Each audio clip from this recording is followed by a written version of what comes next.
Ce panneau, qu'il convient de lire de bas en haut, annonce 2 voies de décélération.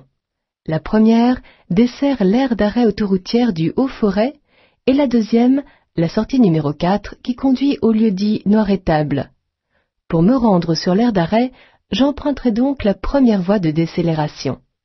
L'aire d'arrêt faisant partie intégrante du réseau autoroutier, je ne quitterai pas l'autoroute.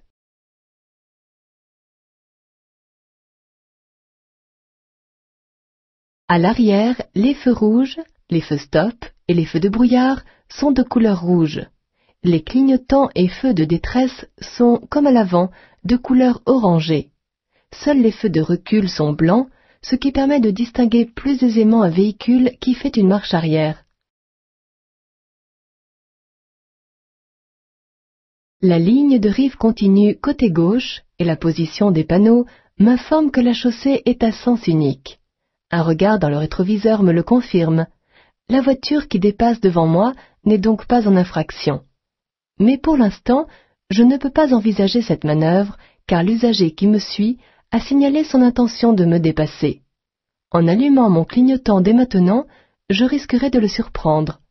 J'avertirai donc plus tard lorsque le dépassement sera possible.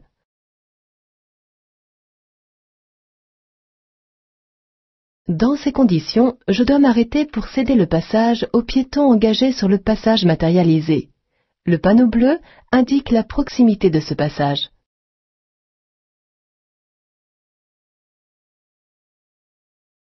La présence d'alcool ou de drogue dans l'organisme modifie l'activité du cerveau et celle du système nerveux. Ainsi, ces substances réduisent considérablement les capacités du conducteur. Elles augmentent notamment le temps de réaction. En cas de danger, la personne qui a consommé de l'alcool ou de la drogue mettra plus de temps à réagir. La flèche orientée vers la gauche m'informe que je suis bien placé pour tourner à gauche. J'ai bien fait d'utiliser la plus à droite des 2 voies qui permettent de suivre cette direction.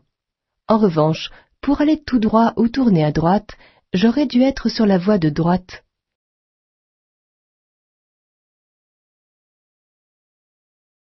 Le panneau interdit le stationnement mais pas l'arrêt.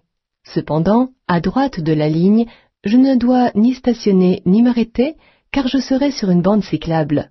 En effet, lorsque 2 signalisations sont contradictoires, je respecte celle qui impose la règle la plus rigoureuse. En diminuant ma vitesse de pointe, j'économiserai du carburant tout en ne réduisant que de très peu ma vitesse moyenne. En roulant sur autoroute à une vitesse stabilisée de 150 au lieu de 130 km/h sur une distance de 100 km, j'augmente considérablement ma consommation de carburant alors que je n'arriverai à destination que 6 minutes plus tôt.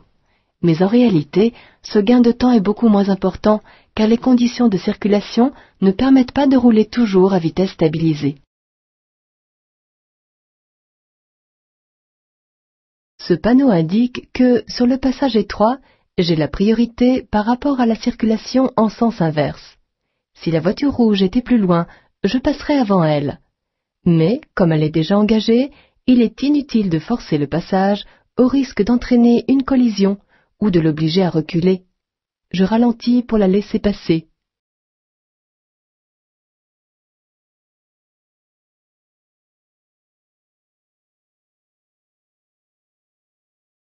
À cette intersection sans signalisation, c'est la règle de la priorité à droite qui doit être appliquée. La voiture blanche passera la première car elle se trouve à droite de la bleue. Je passerai après ces 2 voitures à qui je dois céder le passage car elles sont toutes 2 à ma droite.